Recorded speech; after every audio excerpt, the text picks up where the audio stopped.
साथीहरु सम्पूर्ण नमस्कार अनि सेवा आयोग तपाईहरु पनि सन्चै हुनुहुन्छ होला अनि म पनि सन्चै नै छु अनि आज चाहिँ मैले नयाँ भिडियो लिएर आइसकेको छु साथीहरु अनि भिडियो चाहिँ के कस्तो हो भनेर चाहिँ थम्बनेलमा हेरेर बुझिसक्नु भयो होला साथीहरु अनि यो भिडियोलाई अन्तिमसम्म हेरेर लाइक एन्ड सब्स्क्राइब अनि शेयर पनि गर्न नभुल्नु होला। यस्तै चाहिँ साथीहरु गोर्खेनीहरुको काम चाहिँ सुरु भइसकेको छ साथीहरु देख्न सक्नुहुन्छ घटङ टङ टङ टङ हामीले चाहिँ यहाँनिर साउले चाहिँ पहिला नै यो ड्याङ बनाएर राखिदिएको हुन्छ अनि यहाँ चाहिँ हामीले सोइसिउन लगाउँदै छौं साथीहरु किनभने सोइसिउन लगायो भने चाहिँ सम्म बनाउने अनि त्यसपछि बिरुवामा पानी बराबर जाओस् भोलिपछि पाइप तलमाथि नहोस् भनेर अनि साउले चाहिँ यहाँ छिटो छिटो गर भनेर काम गराउन आइरहेछ अनि देख्न सक्नुहुन्छ साथीहरु यति फास्ट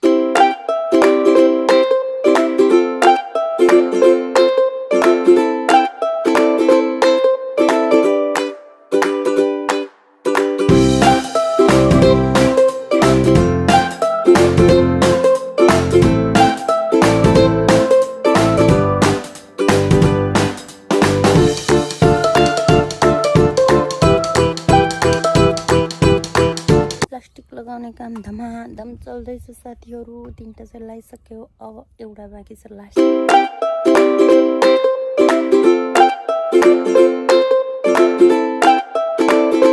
फाइनली साथीहरु हामीले चाहिँ ठाउँसँग रेडी गरेर काँक्रा पनि टोक्न थालिसक्यौं देख्न सक्नुहुन्छ साथीहरु अनि हाम्रो बाजेले चाहिँ पानी हाल्दै हुनुहुन्छ अनि हामीले चाहिँ बिरुवा रोपिसक्यौं अनि यस्तो हुन्छ कि न जाडो न गर्मी भएको भएर चाहिँ ठाउँ चाहिँ यस्तो हुन्छ है साथीहरु।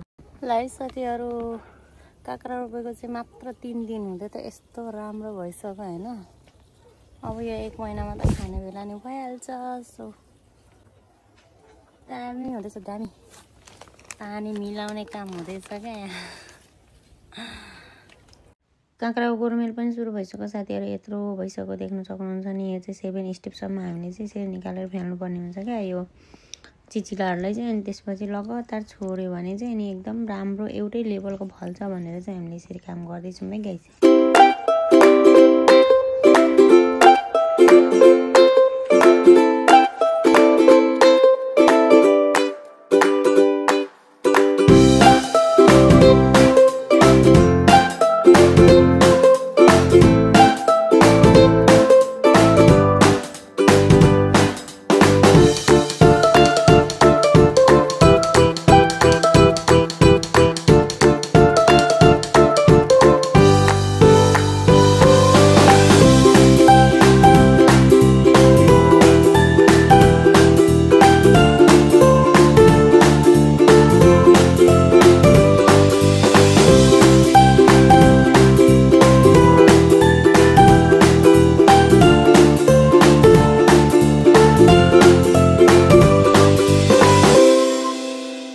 आजको दिन चाहिँ साथीहरु औषधि छिर्दैछु है त म चाहिँ।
फाइनली गाइज हामीले चाहिँ काँक्रा पनि टिपेर भ्याइसक्यो अनि अब चाहिँ यो लगेर चाहिँ गाडीमा लोड गर्नुपर्ने हुन्छ नि। यो धकेल्नलाई पनि धेरै गाह्रो हुन्छ के साथीहरू, त्यस्तै भोक लागेको हुन्छ होइन, अनि लास्टै गाह्रो हुन्छ नि त। अनि लोड भयो अनि अब चाहिँ यो चाहिँ लगेर प्याकिङ गरेर, यो प्याकिङ देख्न सक्नुहुन्छ साथीहरू, यो चाहिँ ठ्याक्क सौल पुऱ्याउने हो है गाइज।